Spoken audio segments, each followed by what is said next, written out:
Assalamualaikum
warahmatullahi wabarakatuh. Waalaikumsalam warahmatullahi wabarakatuh.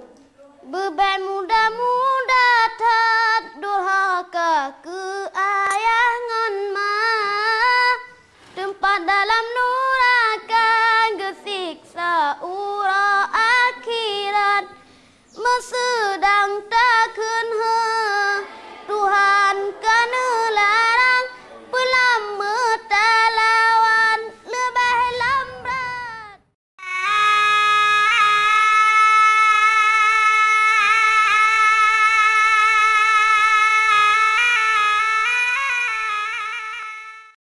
Rumah Agus kan di situ di pohon 4 yang kelapa itu pas di tengah.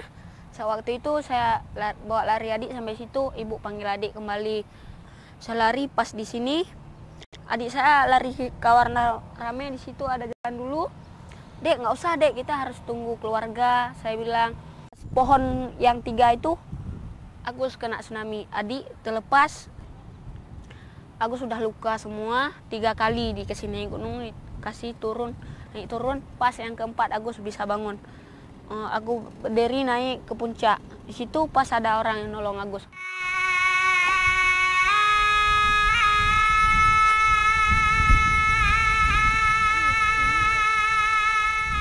Semua yang saya ingat, saya mohon kepada Allah mati aja daripada susah.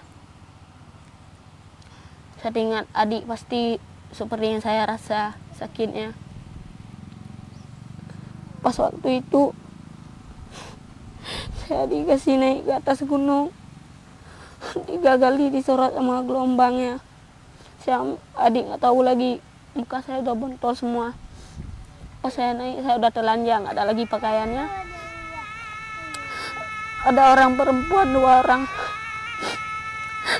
Dek, tolong azan, dia bilang. Ya bu, ibu aja yang azannya. Ibu nggak bisa, bilang. Pas saya azan, orang itu nggak ada lagi.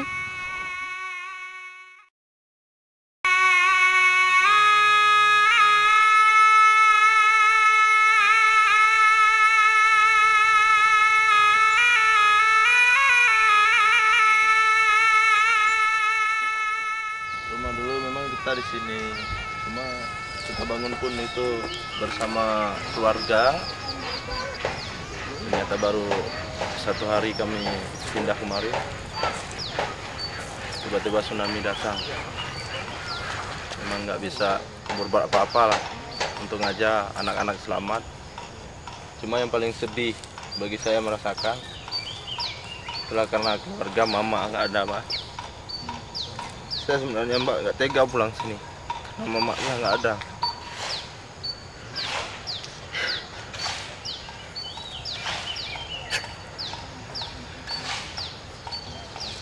Saya jarang kesini mbak karena mama saya kalau saya kesini itu teringat seolah-olah mama udah ada di sini gitu menyambut saya pulang.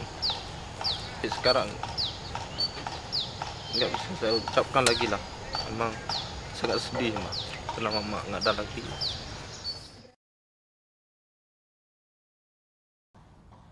apapun yang di desa Kolatua ini tanpa tersisa sikit pun. Sikit pun tidak ada yang tersisa.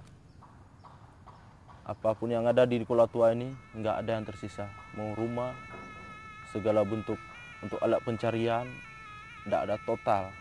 Musnah semua, nggak ada yang tersisa.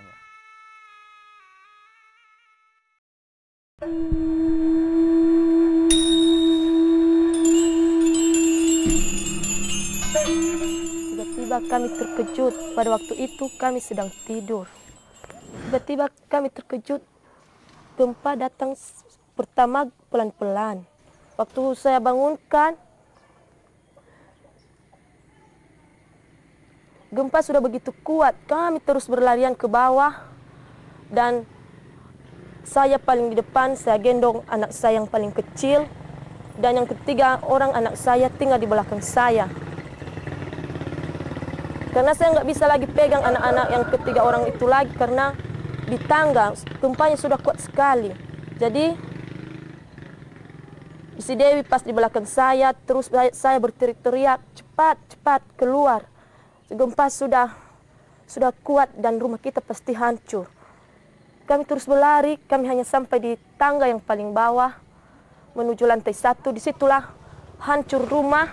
Si Dewi tertahan di tangga patah dan pagar-pagar rumah yang dari besi jatuh berjatuhan ke bawah. Mungkin itu yang kena di kaki si Dewi. Jadi waktu kaki si Dewi dipotong, saya sangat sedih. Biarpun saya belum datang ke sana, tapi saya di sini terus menangis. Bagaimana anak saya itu nanti cacat. Tapi saya juga terus berdoa untuk minta kepada Tuhan supaya saya diberikan ketabahan. Mungkin ada maksud Tuhan kepada si Dwi juga nanti. Jadi sampai ke sini mereka pulang ke Nias. Saya tengok, saya yang sangat sedih melihat kaki si Dewi. Saya menangis. Saya bilang, Dewi, bagaimana nanti kakimu, Dewi? Kamu nggak bisa lagi berjalan.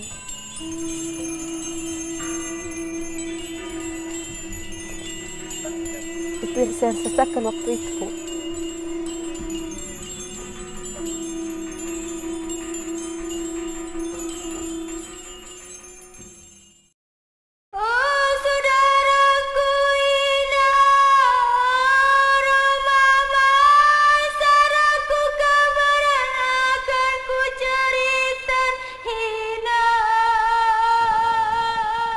Saya kira waktu hari kejadian, saya kira Iwan ada lagi.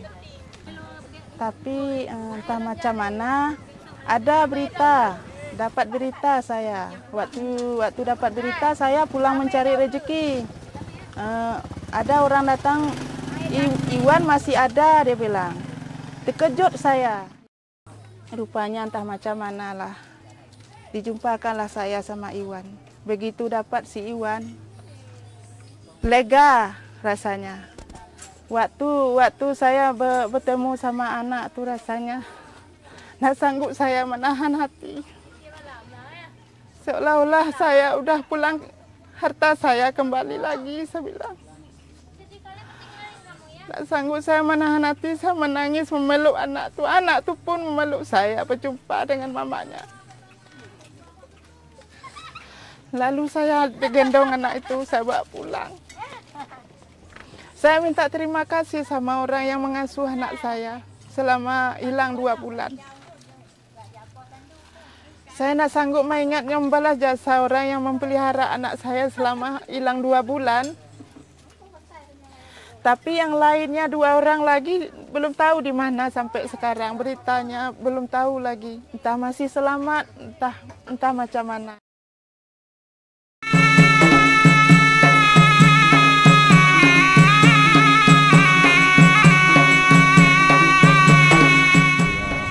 Saya sebagai manusia biasa dan umat Islam,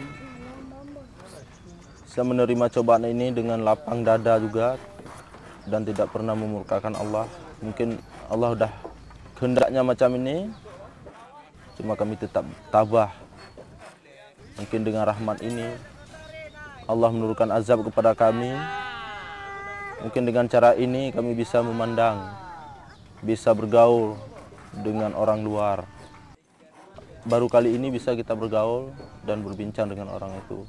Mungkin itu nikmat setelah kami merasakan azab, mungkin nikmat inilah yang dibilang nikmat Allah Maha Adil. Dan memang sebelum tsunami aktivitas saya memang di laut, Mbak.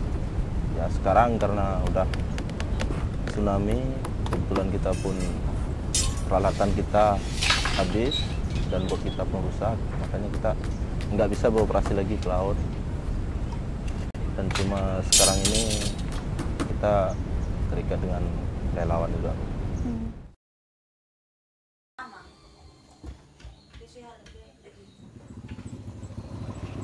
Karena kaki si Dewi begini, saya terus menghiburnya supaya dia sekolah, dia ikut sama teman-temannya. Saya bilang sama jangan malu. Pasti ada maksud Tuhan sama kamu, Dewi. Memang dia bilang saya nggak mau sekolah karena saya diejek. Saya terus memberikan apa sama dia, keberanian terus sekolah. Si Dewi sudah dapat kaki palsu. Kami bisa mendapatnya waktu itu karena kami terus mencari, bertanya ke sana kemari, kami bertanya sama siapa ada bantuan untuk kaki palsu. Dan Dewi gembira dan perasaan saya juga gembira karena anak saya sudah agak terbantu untuk memakai kedua sepatunya dan tidak merasa kecil di antara teman-temannya. Memang sedih selalu, setiap saat saya sedih. Kalau udah lagi-lagi jualan kayak gini, teringat terus sama si Yanti, teringat sama si Darman, menangis sendiri. Hati saya mengatakan anak saya itu masih hidup. Tapi nak tahu tadi mana sekarang. Cuma saya berdoa aja. Saya berdoa aja, tidak lupa saya berdoa kepada Allah, saya bilang, kalau memang masih hidup anak saya, pasti kembali. Lama-lama pasti kembali ketemu dengan anak itu. Cuman sekarang ini yang ada sama saya berdua. Inilah yang saya rawat, saya jaga baik-baik, saya rawat. Saya bekerja begini untuk mencari nafkahnya sehari-hari. Saya jaga baik-baik si Iwan, saya sekolahkan, saya urus. Untuk masa depan saya bekal tua nanti. Gitu.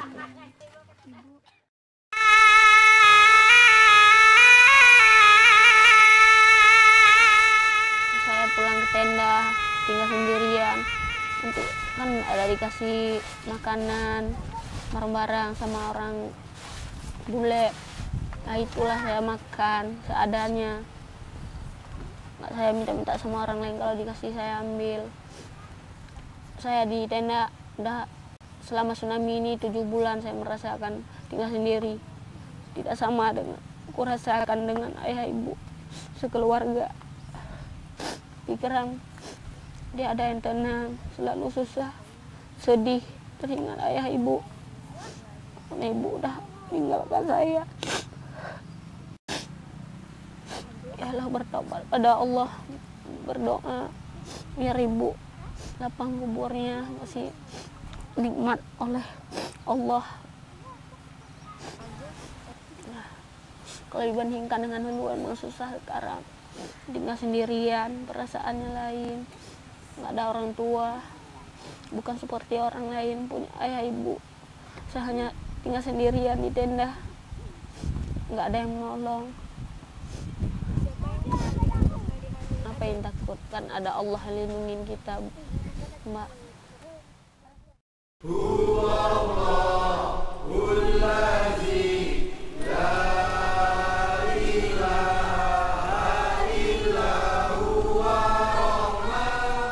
Yang paling utama untuk mereka kan untuk membagikan perekonomian masyarakat sendiri ya. Jadi masyarakat sekarang total nggak ada untuk mata pencariannya tersendiri gitu. Jadi masyarakat sekarang masih terombang-ambing istilahnya apa yang harus dikerjakan. Nggak ada kebutuhan apapun gitu. Karena peralatan semua hancur, jadi masyarakat mau ingin kerja lagi nggak tahu apa yang harus dikerjakan. Saya menghimbau kepada masyarakat saya di Kuala Tua, masyarakat Aceh terutama. Bangkitkanlah semangat kalian, berjuang bersama-sama membangun desa yang udah diporak-porandakan. Cuma yang harus kita pikirkan seluruh masyarakat Aceh ini, kita harus bisa bekerja sendiri, dan yang bekerja sendiri itulah yang kekal untuk kita pakai selamanya. Itu. Jadi kami selaku orang tua Dewi, kami minta bantuan kalau ada yang rela untuk masa depan di sekolah anak saya. Biarpun anak saya begini, tapi saya terus berdoa kepada Tuhan supaya anak saya selanjutnya mendapat hidup yang baik dan terus sekolah, supaya dia menikmati kesenangan. Kami berpesan kepada yang ingin membantu kami supaya selalu teringat kepada kami yang di Nias yang tertimpa dengan musibah gempa.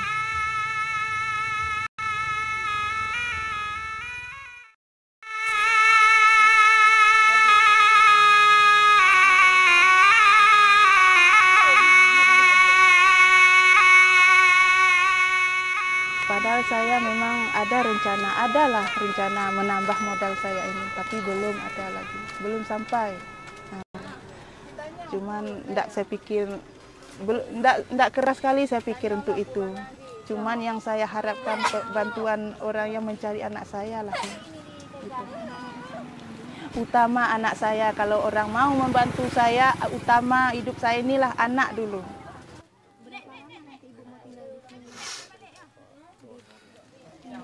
Paling lama tinggal di tenda ini menurutnya 1 tahun. Setelah 1 tahun nanti tidak tahu diusulkan kemana. Yang ke depan tahap apa yang terjadi nanti. Entah kemana kita yang diusulkan kemana nanti kita belum tahu lagi. Yang kita rasakan sehari-hari begini aja lah dulu. Dengan tabah, dengan sabar. Gitulah. Inilah kehidupan kita di pengungsian, beginilah. Agus ingin sekolah, nggak boleh tinggal.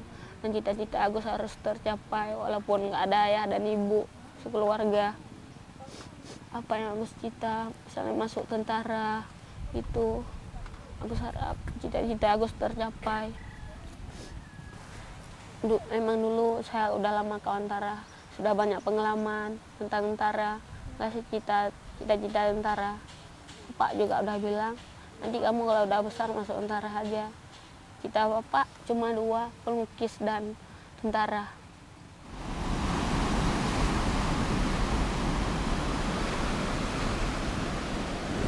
Ya Allah, ya Rabbi, nubri ke belapang kubu kedua arun siklon ya Allah.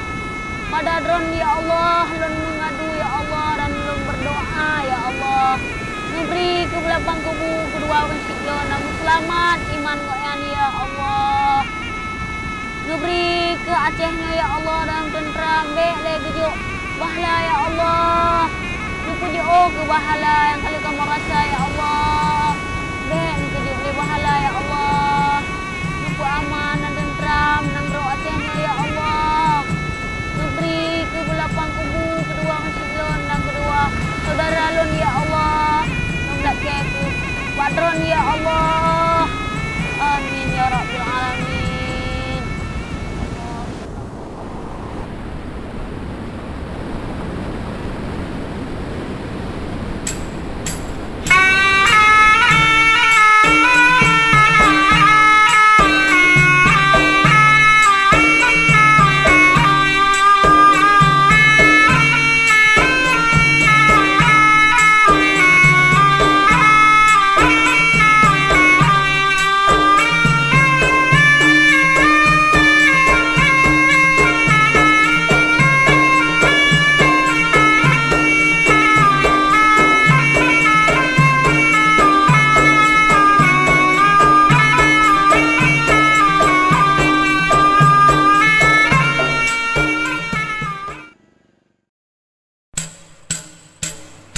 Bukan le sayang mengkalan pade Jipot angin le rebah metimpa Berdama saya